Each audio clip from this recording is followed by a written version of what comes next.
Shri PR Sivasankar, കേന്ദ്രമന്ത്രി ജിതേന്ദ്ര സിംഗ് പറഞ്ഞത് സ്വതന്ത്ര ഇന്ത്യയിൽ ഇത്തരമൊരു നിയമനിർമ്മാണം ഇതാദ്യം. പൊതുപരീക്ഷകളിലെ ക്രമക്കേടുകൾ തടയുന്നതിനുള്ള ഈ നിയമം രാജ്യത്തെ യുവജനങ്ങളുടെയും വിദ്യാർത്ഥികളുടെയും ക്ഷേമവും സുരക്ഷയും ഉറപ്പുവരുത്താനുള്ള സർക്കാരിൻ്റെ പുതിയ പ്രതിബദ്ധതയാണ്. യുവതലമുറയുടെ ഭാവി ആരും തകർക്കുന്നില്ലെന്ന് ഉറപ്പാക്കാനുള്ള പ്രധാനമന്ത്രി നരേന്ദ്രമോദിയുടെ നിശ്ചയദാർഢ്യമാണ്. അതായത് യുവതയോടുള്ള കേന്ദ്ര സർക്കാരിൻ്റെ സമർപ്പണത്തിന് ഏറ്റവും പുതിയ തെളിവായി മാറുന്നുവോ ഈ ബിൽ?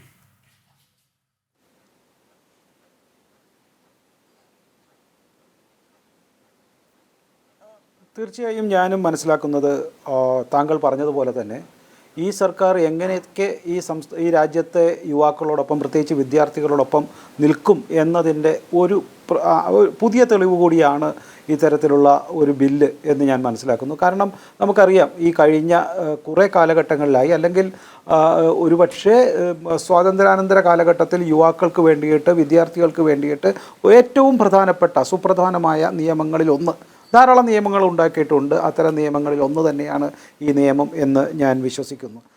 അതിൽ എനിക്ക് തോന്നിയിട്ടുള്ള ചില കാര്യങ്ങൾ ബഹുമാനപ്പെട്ട വർഗീസ് ജോർജ് സാറ് തന്നെ തുടക്കത്തിൽ വളരെ മനോഹരമായി പറഞ്ഞു. എങ്ങനെയാണ് ഈ സമരങ്ങളുടെ ബാക്കിയായി ഇത്തരം ഒരു പുതിയ നിയമനിർമ്മാണം പാർലമെൻറ്റിൽ വരുമ്പോൾ പ്രതിപക്ഷവും ഭരണകക്ഷിയും ഒരുമിച്ച് നിന്നുകൊണ്ട് ഭാവിയിലേക്ക് തങ്ങളുടെ ചെറുപ്പക്കാർക്ക് വിദ്യാർത്ഥികൾക്ക് തങ്ങളുടെ ഭാവി കാലത്തിലേക്ക് അത് പ്രയോജനപ്പെടുത്തേണ്ടത് എങ്ങനെയാണ് എന്നാണ് നമ്മൾ ചിന്തിക്കേണ്ടതും നമ്മൾ ചർച്ച ചെയ്യേണ്ടതുമെന്ന് അദ്ദേഹം പറഞ്ഞു. നിർഭാഗ്യവശാൽ ഇന്ന് ഞാൻ കണ്ടത് പാർലമെൻറ്റിൽ പ്രതിപക്ഷം പൂർണ്ണമായും ഒളിച്ചോടുകയോ സഭയെ ഒരു ജനാധിപത്യ രീതിയിൽ ചർച്ച ചെയ്യുന്നതിൽ നിന്ന് തടസ്സപ്പെടുത്തുകയോ ചെയ്യുകയാണ്.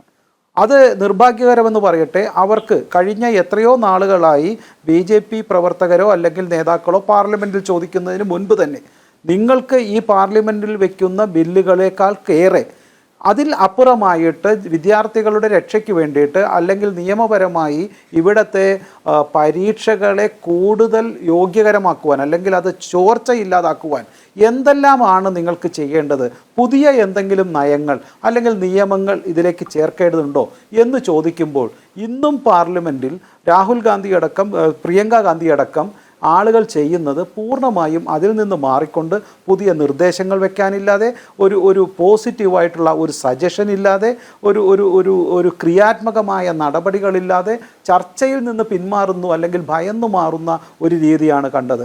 ഇത്തരം നിയമങ്ങൾ നടത്തുമ്പോൾ സാധാരണയായി സീനിയറായിട്ടുള്ള പ്രതിപക്ഷ നേതാക്കൾ അല്ലെങ്കിൽ അതിലെ മെമ്പർമാർ സഭാ നടപടികളിൽ പങ്കെടുത്തുകൊണ്ട് ഈ ഗവൺമെൻറ് മുന്നോട്ട് വെച്ചിട്ടുള്ള ആശയങ്ങളിൽ അല്ലെങ്കിൽ നിയമനങ്ങളിൽ പോരായ്മകളുണ്ടെന്നും ഇത്തരം കാര്യങ്ങൾ കൂടി വേണം എന്നും പറയുവാനുള്ള പക്വതയോ ആർജവമോ കാണിക്കാറുണ്ട്.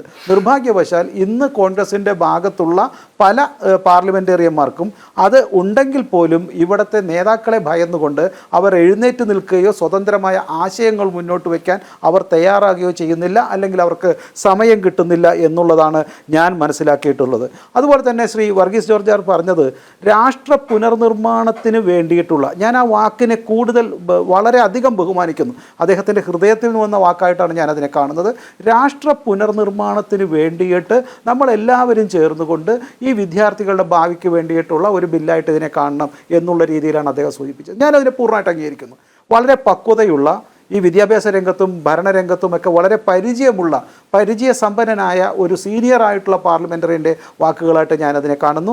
ഞാനും അത്തരത്തിലുള്ള ഒരു വിശ്വാസ്യതയിലാണ് ഈ ബില്ലിനെ കാണുന്നത്. നമുക്കറിയാം 10 വർഷവും അതുപോലെ തന്നെ 10 കോടി 5 കോടിയാക്കി ഇതിൻ്റെ നിയമപരമായി ഇതിന് കിട്ടുന്ന ഒരു പിഴ എന്നുള്ളത് ആക്കി എന്നൊക്കെ ഉള്ളത് അതിശക്തമായി ഇത്തരം ഒരു നിയമ സംവിധാനത്തെ തകർക്കുവാൻ ശ്രമിക്കുന്ന ആളുകളെ, അതുമാത്രമല്ല there is A blanket order. Shri Rajendra Singh അത് പറയുന്നുണ്ട്.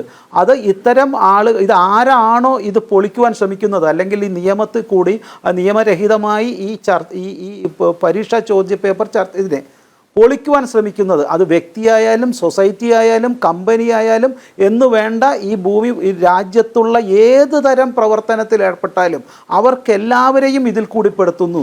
അതല്ലാതെ ഏതെങ്കിലും ലോബിയെ, അല്ലെങ്കിൽ ഇവിടുത്തെ പരീക്ഷാ ലോബിയെ, അല്ലെങ്കിൽ കോച്ചിങ് ലോബിയെ, ആ ലോബിയെ സംരക്ഷിക്കാനല്ല, മറിച്ച് ബ്ലാങ്കറ്റ് ഓർഡറാണ് ഇതിലൂടെ വരുന്നത് എന്ന് പറയുമ്പോൾ നമുക്ക് വ്യക്തമാകും കേന്ദ്ര സർക്കാർ ആരെയും സംരക്ഷിക്കുന്നില്ല, കുറ്റവാളികൾ ആരായാലും ശിക്ഷിക്കപ്പെടണം എന്ന് തന്നെയാണ് ഇതിൻ്റെ ഒരു അർത്ഥമെന്ന് പറയുന്നത്. നോക്കൂ, എൻ്റെ കോൺഗ്രസിൻ്റെ നേതാവ് പറഞ്ഞു അത് നെഹ്റുവിൻ്റെ കാലഘട്ടത്തിൽ പ്രതിപക്ഷ നേതാക്കളെ ചർച്ചയ്ക്ക് വിളിക്കുകയും അവരോട് കേന്ദ്രം ചെയ്യുന്ന രീതിയും ഇങ്ങനെയല്ല, പോലീസ് നരനായാട്ടാണ് എന്നാണ് അദ്ദേഹം പറഞ്ഞു വെച്ച രീതി. നോക്കൂ, നെഹ്റുവിൻ്റെ കാലഘട്ടത്തിലുള്ള പ്രതിപക്ഷ നേതാക്കളുടെ ഔന്നത്യവും അവർ എങ്ങനെയാണ് പാർലമെൻറ്റിൽ ചർച്ച ചെയ്യുന്നുള്ളത്. എൻ്റെ അനിയൻ, ഒരു കൊച്ചനിയൻ്റെ പ്രായമേ ഉള്ളൂ അദ്ദേഹം അത്തരത്തിലുള്ള പാർലമെൻ്ററി രേഖകൾ എടുത്തുകൊണ്ട്, അന്നത്തെ പുസ്തകങ്ങൾ എടുത്തുകൊണ്ട് വായിച്ച് മനസ്സിലാക്കട്ടെ അന്നത്തെ പാർലമെൻറ്റിലെ ചർച്ചകൾ എങ്ങനെയായിരുന്നു, എങ്ങനെയാണ് പ്രതിപക്ഷം അന്നത്തെ ഭരണകക്ഷത്തിനെ വിമർശിച്ചിരുന്നതും, എത്രത്തോളം ക്രിയാത്മകമായിട്ടാണ് അന്ന് ചർച്ചകൾ നടന്നിരുന്നതെന്നും പാർലമെൻറ്റിൻ്റെ പുസ്തകങ്ങൾ, അന്നത്തെ പാർലമെൻറ്റ് രേഖകൾ എടുത്ത് വായിച്ചാൽ അദ്ദേഹത്തിന് മനസ്സിലാവും. നിർഭാഗ്യവശാൽ ഇന്നത്തെ പ്രതിപക്ഷം ഇന്ന് രാജ്യത്തിൻ്റെ പ്രതിപക്ഷമോ രാജ്യത്തിൻ്റെ ശത്രുപക്ഷത്തോ പോലെയാണ് പെരുമാറുന്നത് എന്നല്ലേ സത്യം. അത്തരം പ്രതിപക്ഷ കക്ഷികൾ ചേർന്നുകൊണ്ട്, അല്ലെങ്കിൽ അതിലെ ചില പ്രതിപക്ഷ കക്ഷികളിലെ തന്നെ ചില അരാജകത്വവാദികൾ നടത്തുന്ന ഈ സമരത്തെ നേരിടേണ്ടത് എങ്ങനെയാണെന്ന് നമ്മൾ ഒരുപക്ഷെ ചരിത്രത്തിൽ ഒരിക്കലും ഇല്ലാത്ത വിധം മനസ്സിലാക്കേണ്ട കാലഘട്ടമായി കഴിഞ്ഞു.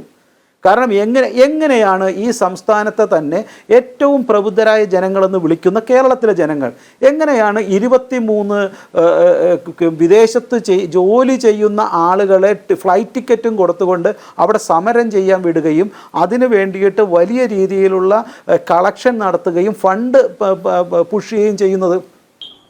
എങ്ങനെയാണ് ഈ കേരളത്തിലെ തന്നെ ഒരു പരീക്ഷാ ലോബിയുടെ ഒരു ഒരു സ്ഥാപനം നടത്തുന്ന, ലോബിയിങ് നടത്തുന്ന ആളുകൾ അവിടെ പോയിട്ട് എങ്ങനെയാണ് നിരന്തരം ഈ തരത്തിലുള്ള ഒരു ക്യാൻവാസിങ്ങും അതുപോലെ തന്നെ ലോബിയിങ്ങും നടത്തുന്നത്?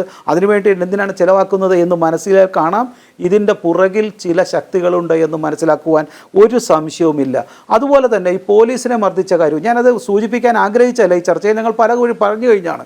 പക്ഷേ നിർഭാഗ്യവശാൽ പോലീസ് നീതി പാലിക്കണമെന്നും പോലീസിൻ്റെ അക്രമത്തെക്കുറിച്ചും ചർച്ച ഉണ്ടെന്ന് പറയുമ്പോൾ ഇന്നും ആശുപത്രിയിൽ കിടക്കുന്ന IPS ഉദ്യോഗസ്ഥന്മാരടക്കം ഏതാണ്ട് 118ഓളം പേര് എങ്ങനെ ആശുപത്രിയിൽ കിടന്നു എന്നതുകൂടെ ചിന്തിക്കണം.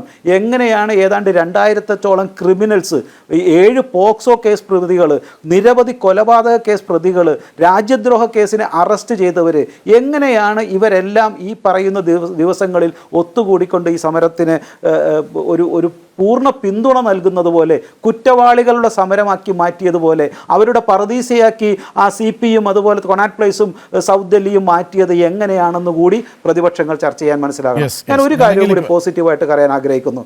ഇപ്പോൾ ഈ കഴിഞ്ഞ കാലഘട്ടങ്ങളിൽ കോൺഗ്രസ് ചെയ്ത വലിയ നന്മകളെ, അപ്പോൾ ഈ 2 സർക്കാരുകൾ ചെയ്ത ഈ കേന്ദ്ര സർക്കാരുകൾ കഴിഞ്ഞ 12 വർഷം നരേന്ദ്രമോദി സർക്കാർ ചെയ്തതും അതിനു മുൻപ് ഭരിച്ച കോൺഗ്രസ് സർക്കാരുകളും ചെയ്ത ഒരു താരതമ്യ പഠനം നമ്മൾ ഇവിടുത്തെ യുവാക്കൾ മനസ്സിലാക്കേണ്ടതുണ്ട്, വിദ്യാർത്ഥികൾ മനസ്സിലാക്കേണ്ടതുണ്ട്. BJP അതാണ് ഇപ്പോൾ ചെയ്തുകൊണ്ടിരിക്കുന്നതും. നോക്കൂ, എയിംസിൻ്റെ കാലഘട്ടം 2014 മുമ്പിൽ 8 എയിംസ് ആയിരുന്നുവെങ്കിൽ 2014-26 കാലഘട്ടത്തിൽ അത് 23 ആയിരിക്കുന്നു. മെഡിക്കൽ കോളേജുകളുടെ എണ്ണം 38 ആയിരുന്നെങ്കിൽ അത് 844 എണ്ണമായിരിക്കുന്നു. MBBS UG സീറ്റ് 51,348 ആണെങ്കിൽ ഇന്ന് 1,39,000 മുകളിലായിരിക്കുന്നു. അതുപോലെ പോസ്റ്റ് ഗ്രാജുവേറ്റ് മെഡിക്കൽ സീറ്റ് 31,815 ആണെങ്കിൽ ഇപ്പോൾ 86,360 ആയിരിക്കുന്നു. ഇത് തന്നെയാണ് മറ്റുള്ള എഡ്യൂക്കേഷൻ. IIT 16-ൽ നിന്ന് 23 ആയിരിക്കുന്നു, IIM 13-ൽ നിന്ന് 21 ആയിരിക്കുന്നു, IIT 5-ൽ നിന്ന് 25 ആയിരിക്കുന്നു. ഇത്തരത്തിൽ ദേശവ്യാപകമായി പുതിയ തലമുറ മനസ്സിലാക്കേണ്ടത് വിദ്യാഭ്യാസ സ്ഥാപനങ്ങളുടെയും ഉന്നത വിദ്യാഭ്യാസ സ്ഥാപനങ്ങളുടെയും എണ്ണം നരേന്ദ്രമോദി സർക്കാർ വന്നപ്പോൾ വലിയ രീതിയിൽ വികസിച്ചു അല്ലെങ്കിൽ വലുതായി എന്നുള്ളത് ഇന്ന് യുവാക്കൾ മനസ്സിലാക്കുന്നു. അവർ ഒരുപക്ഷെ 2014 മുമ്പിലുള്ള ചരിത്രത്തെക്കുറിച്ച് ബോധവാന്മാരല്ല. അതുകൊണ്ട് ഞങ്ങൾക്ക് ഇതും ഒരു ഒരു ഒരു എന്താ പറയുക ഈ കാലഘട്ടം, ഈ പ്രത്യേക കാലഘട്ടം യുവാക്കൾ, ജെൻസി കുട്ടികൾ വന്ന് ഇത്തരം സമരം ചെയ്യുമ്പോൾ അവരെ എഡ്യൂക്കേറ്റ് ചെയ്യുകയും അവർക്ക് ഇത്തരത്തിൽ പഴയ ചരിത്രം എന്തായിരുന്നുവെന്നും ഇന്ത്യയുടെ സ്വാതന്ത്ര്യാനന്തര കാലഘട്ടത്തിൽ 2014 വരെ ഇന്ത്യയുടെ വിദ്യാഭ്യാസം എങ്ങനെയായിരുന്നു, ആ മേഖല എങ്ങനെയാണ് തകർന്നതെന്നും അതിനുശേഷം നരേന്ദ്രമോദി സർക്കാർ കൊണ്ടുവന്ന വികസനത്തെക്കുറിച്ചും പഠിപ്പിക്കുവാൻ ഞങ്ങൾക്ക് സാധിച്ചു. ഞങ്ങൾക്ക് നേരത്തെ ചില അപാകതകൾ പറ്റിക്കൊണ്ടാകാം അവർ ഞങ്ങളെ തെറ്റിദ്ധരിച്ചതെന്നും മനസ്സിലാക്കുന്നു. അതുകൊണ്ട് ഈ കാലഘട്ടത്തിൽ എന്തുകൊണ്ടാണ് ഇത്തരം സമരം നടന്നതെന്ന് പഠിക്കുവാനുള്ള സമയം കിട്ടി.